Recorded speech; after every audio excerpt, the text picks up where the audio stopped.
এই দেখো আজকে পাতাকপির পকোড়া করব, তাই পাতাকপিগুলোকে দেখো সুন্দরভাবে ঝুরি ঝুরি করে কেটে নিয়েছি। এইবার এখানে দেখো, এখানে নিয়েছি তোমার মটরের ডাল, তারপরে নিয়েছি লবণ, হলুদ, কাঁচা লঙ্কা কুচি, চিনি, ময়দা, আর এখানে নিয়েছি কালো জিরে। আর এই তো থাকছেই।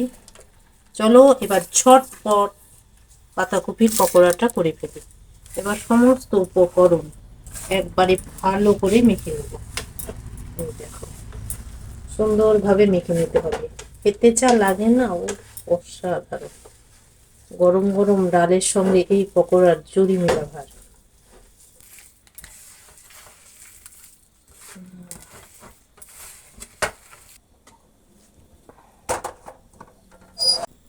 সুন্দরভাবে পকোড়াগুলো দিয়ে দিচ্ছি। এই দেখো এক এক করে আমি সমস্ত পকোড়াগুলো এইভাবে দিতে থাকবো। তো এই দেখো একদম পকোড়া আমার রেডি। এবার একটা খেয়ে তোমাদের দেখাচ্ছি কতটা সুন্দর হয়েছে।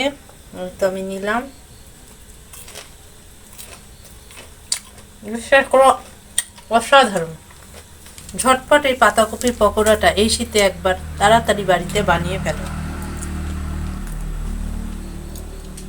কি অসাধারণ খেতে, আহ দারুণ দারুণ।